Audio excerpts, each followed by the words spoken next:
मेरा जूता है जापानी, ये पंतलून इंग्लिस्तानी, सर पे लाल टोपी रूसी, फिर भी दिल है हिंदुस्तानी। मेरा जूता है जापानी, ये पंतलून इंग्लिस्तानी, सर पे लाल टोपी रूसी, फिर भी दिल है हिंदुस्तानी। मेरा जूता है जापानी। झुम टुक टुम झुम टुक टुम झुम टुक टुम टुम टुम टुम टुम टुम टुक टुम झुम टुक टुम झुम टुक टुम हे।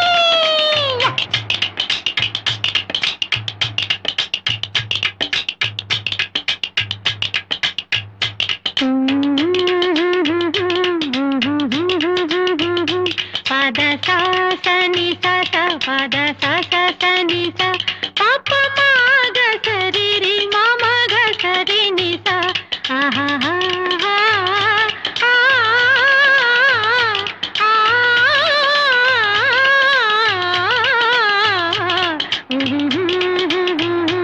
आहा हा।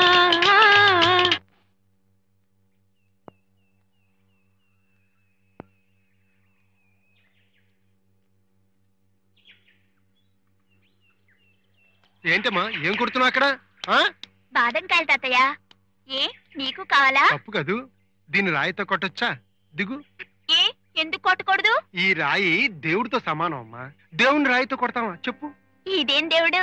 దేవుడేనమ్మా, మన నాయుడు తాతయ్య గారు లేరు, వారు ఇక్కడ సంగీతాన్ని గుడి కడతారన్నమాట, దానికోసం వేయించిన రాయి ఇది. సంగీతానికి గుడా?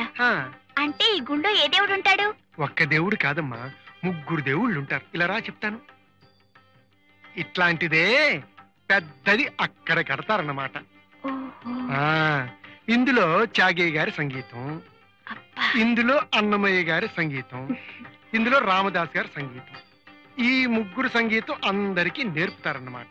మరి సంగీతం అంటే సరస్వతి కదా, సరస్వతిని తొక్కొచ్చా? తప్పేలే, ఇంకెప్పుడు తక్కను. అదిగో నాయుడు తాతయ్య గారు వస్తున్నారు, దండం పెట్టమ్మా, వెళ్ళు. నమస్కారం అండి. నమస్కారం బాబు. సంగీతం కూడా ఎప్పుడు కడతారండి? నేను నేర్చుకుంటాను. చాలా చలాకైన పిల్ల. ఎవరు రంగయ్య ఆ పిల్ల? నా మనవరాలే బాబు, సీత. అల్లుడు మళ్ళీ పెళ్లి చేసుకున్నాడుగా, ఆ వచ్చిన పిల్ల అతని భార్య కాగలింది గాని పిల్లకి తల్లి కాలేకపోయింది, అందుకే ఇక్కడ తీసుకొచ్చేసాను. అంతేలే, మన బిడ్డ మనకు బరువు కాదుగా. అయ్యా, వీటి బాగోగులు నేను చూసుకుంటాలే బాబు, మీరింటికి వెళ్ళి సంగీత సాధన చేసుకోండి. కచేరీ కూడా ఉందట కదూ? అవును రంగయ్య, రేపే.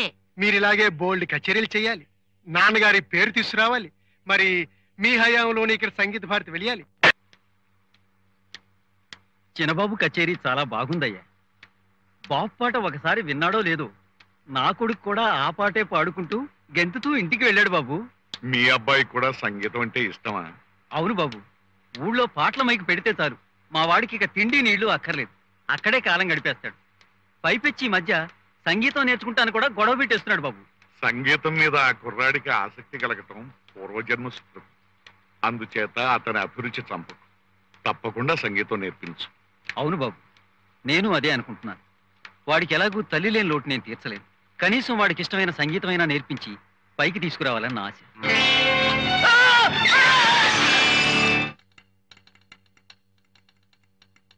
Telegram Telegram.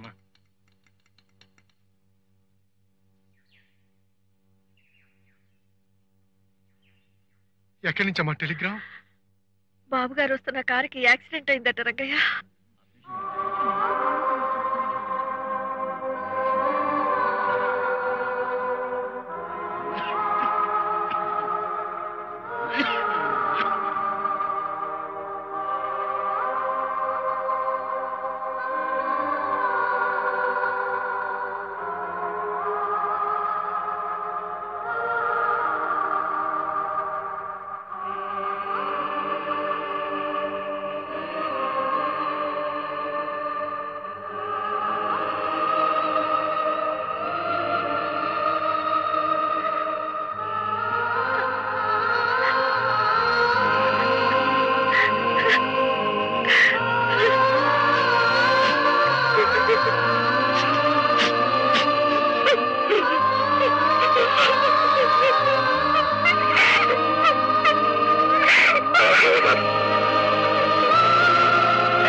వాడికి తల్లి లేని లోటు నేను ఎలాగూ తీర్చలేను. కనీసం వాడికి ఇష్టమైన సంగీతమైనా నేర్పించి పైకి తీసుకురావాలని నా ఆశ.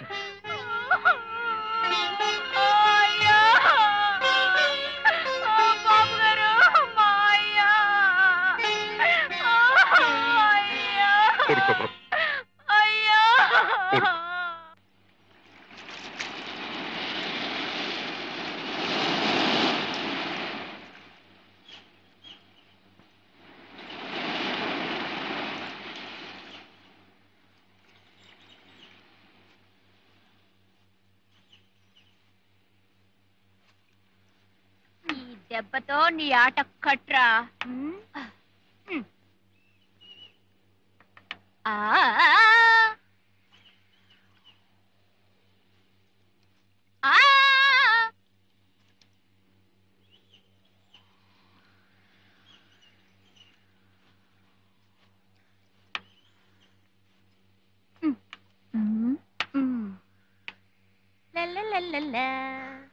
ఇప్పుడు ఆడరా.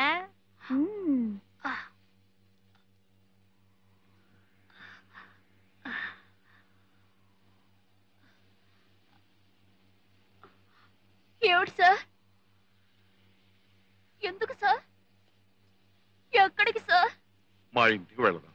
అక్కడికి తీసుకెళ్లి కొడతారా సార్? లేదురా, ఇవాళ కృష్ణాష్టమి, నీకు తెలుసుగా. మాకెలా తెలుస్తుంది సార్? మాకు అమ్మ నాన్న ఎవరు లేరుగా. అందుకే కాస్త ప్రసాదం తీసుకువెళదు గాని. సార్ నిజంగా ప్రసాదానికేనా సార్?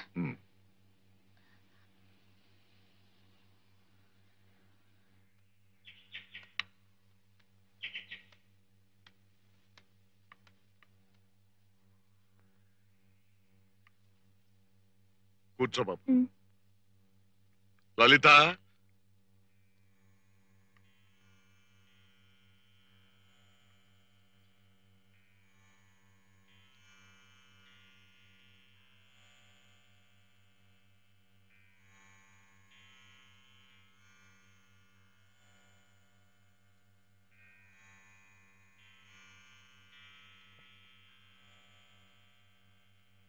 ఇదేంటి ఆ అబ్బాయి ఫోటోకి దండ వేశారేంటి? ఆ అబ్బాయి చచ్చిపోయాడుగా.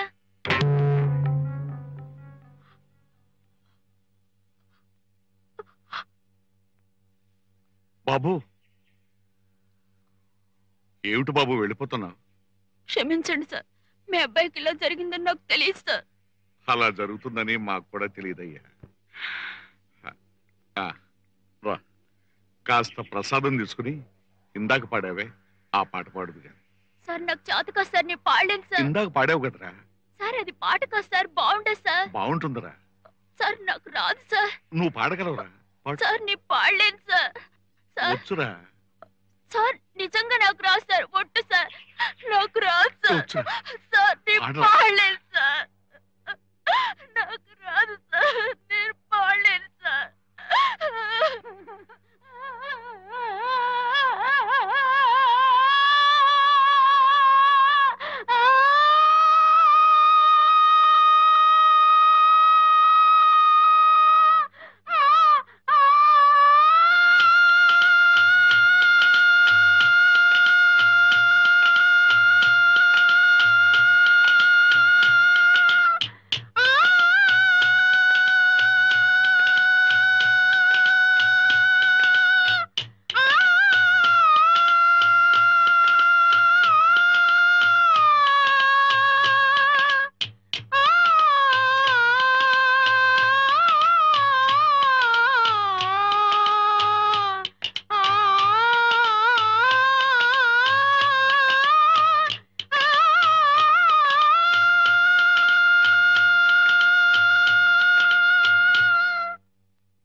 ఏమిటి పండగ స్నానానికి వచ్చారా?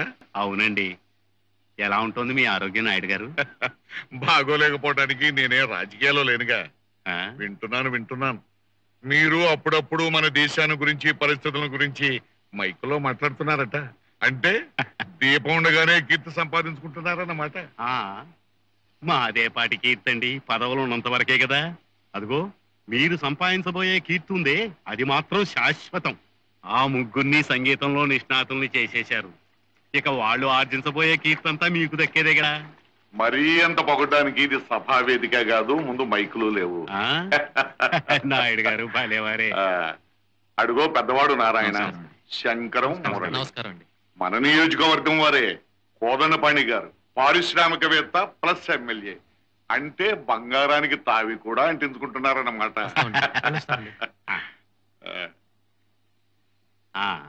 నాయుడు గారు, ఈ విషయమై ప్రభుత్వాధికారులకి నేను అప్పుడే గాలి అందించేశాను. మరి మీరు కూడా ఒకసారి వచ్చి మీ సంగీత భారతిని ఎలా ఓ గురుకులం స్టైల్లో ప్రారంభిద్దాం అనుకుంటున్నారు, మన త్యాగయ్య, అన్నమయ్య, గోపాల్ని ఎలా వెలుగులోకి తీసుకురావాలనుకుంటున్నారు? ఆ మహానుభావుల్ని నేను వెలుగులోకి తీసుకురావటం ఏమిటయ్యా పిచ్చివాడ. చీకట్లో ఉన్న మన బిడ్డలకి వెలుగు చూపించాలని నా ఆశ. ఆ నాదబ్రహ్మలు అందజేసిన మణిపూసల్ని మనం పదిలిపరుచుకోవాలని నా విశ్వాసం. నిజమే అనుకోండి, కానీ మీరే స్వయంగా వచ్చి ఒకసారి చెబితే. మన సంస్కృతిని గురించి చెబితే గాని అర్థం చేసుకోలేని సంస్కారహీనులు నేను కలుసుకోవాల్సిన అవసరం లేదు. వాళ్ళ అభిమానంతో నాకు పని లేదు. అమ్మా సీత, ఏం తాతయ్య? నేను అలా నాయుడు గారి ఇంటికి వెళ్ళి వస్తానమ్మా.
సీత, రంగయ్య నీతో రాలేదమ్మా?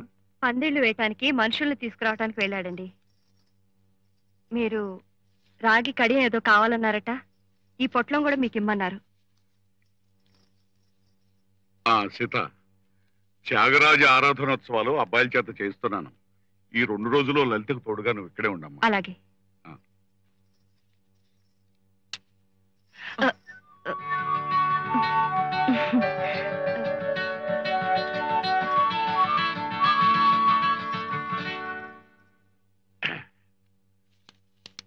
లలిత, లలిత, ఈ డబ్బు నీ దగ్గర నుంచి కావలసిన సరుకులన్నీ తెప్పించు. ఈసారి ఆరాధనోత్సవాల్లో సమారాధనలో బ్రహ్మాండంగా జరిపించాలి. నేను కాదంటున్నానని కాదు. మీ చేతులతో 1000 మందికి అన్నం పెట్టారు, 100 మందికి దానం చేశారు. అప్పుడు పరిస్థితులు వేరు. ఎప్పుడు కూడా ఇలా అప్పులు చేసి ఆడంబరాలకి పోవాలంటే ఇవి ఆడంబరాలు కాదు, ఇవి అవసరాలే. మన పరిస్థితులు బాగోలేదు కదా అని అన్నం తింటం మానేస్తున్నామా, బట్ట కట్టడం మానేస్తున్నామా? అయినా నిండా మునిగిన తర్వాత ఇంకా అసలేమిటి? అది కాదండి, ఉన్న ఈ ఒక్కిళ్ళు కూడా ఆధారం లేకుండా పోతే ఆ తర్వాత ఏమవుతామని. పిచ్చిదానా, ఈ ఇల్లు మిగులుంటే మాత్రం అనుభవించడానికి ఎల్లకాలం మనం మిగులుంటామా? అనవసరమైన ఆలోచనలు పెట్టుకో. ఆ రాముడే దారి చూపిస్తాడు. అదేమిటి రాక్కడియం వేసుకున్నారు? బంగారం ఏమైంది? ఉందలే, రాక్కడి వేసుకుంటే ఆరోగ్యానికి మంచిది, ఈ బ్లడ్ ప్రెషర్ తగ్గుతుందని డాక్టర్లు అంటే కొంతకాలం చూసి తర్వాత తాకట్టు విడిపించుకుంటారా? ఆ శ్రీరాముడు మంచి దారే చూపించాడు. జానకీకాంత స్మరణం హర నమః పార్వతీపతయే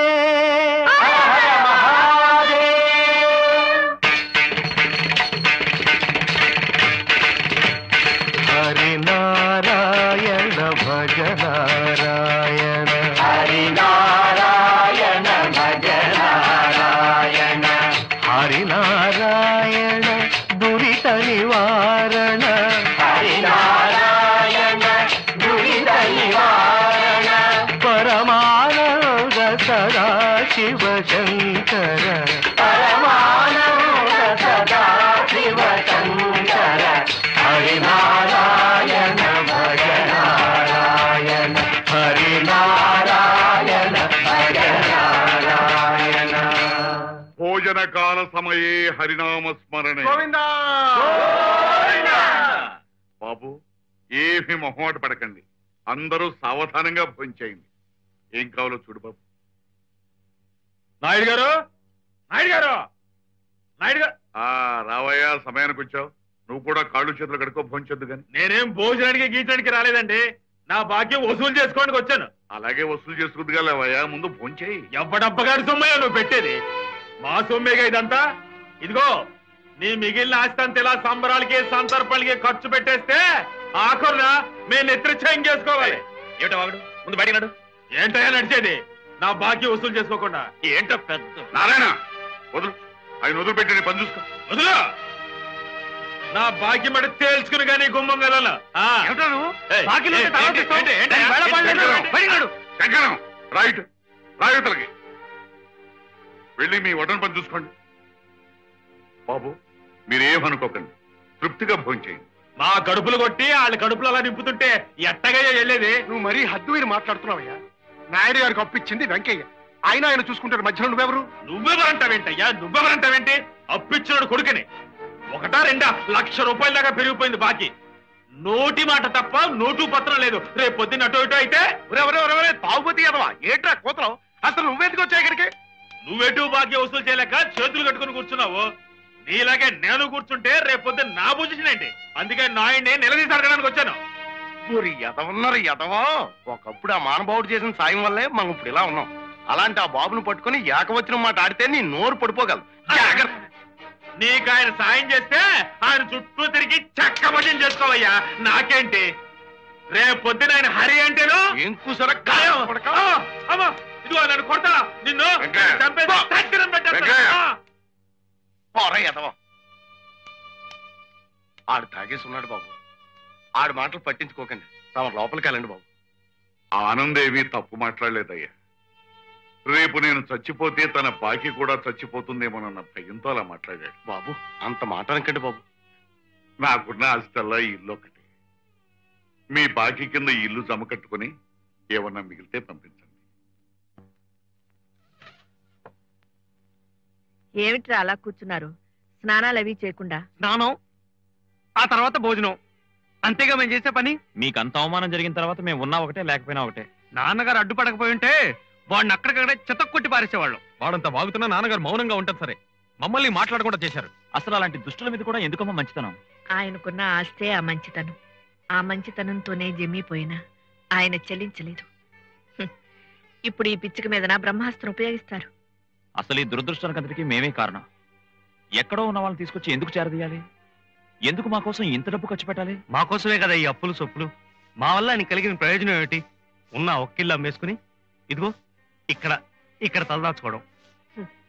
పిచ్చివాళ్ళారా, ఆయనకి నాడు భవంతుల మీద బంగళాల మీద ఆశ లేదు.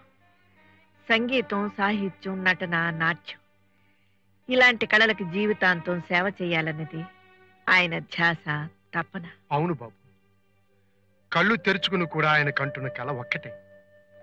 ఇక్కడ ఈ ప్రశాంత వాతావరణంలో సంగీత భారతి రూపుదిద్దుకోవడం, ఆ గురుకులంలో వందలాది మంది గానం చేస్తుంటే, ఈ కొండల్లో ఆ స్వరాలు ప్రతిధ్వనిస్తుంటే అది విని తరించాలన్నదే ఆయన తపన. మీరు బాధపడాల్సింది ఆయనకి ఇల్లు వాకిలి లేకుండా చేశారని కాదురా. ఆదర్శ వ్యక్తులుగా ఈ కళాపీఠానికి అధిపతులుగా మీ బాధ్యతలు మీరు నెరవేర్చలేనప్పుడు మీరు బాధపడాలి. బాబు, అమ్మగారు నోరు విప్పి చెప్పకపోయినా, బాబుగారు మిమ్మల్ని ఆదేశించకపోయినా అందరి కోరిక ఒకటే, ఈ సంగీత భారతి నిర్మాణం. మీరు నేర్చుకుని విద్యతో అందుకు కృషి చేసి ఆయన కళ నిజం చెయ్యండి. మీరును అలా తీర్చుకోండి బాబు. అప్పుడే బాబు ఆయన దాతృత్వానికి, కళాసేవకి సార్థకత కలిగేది.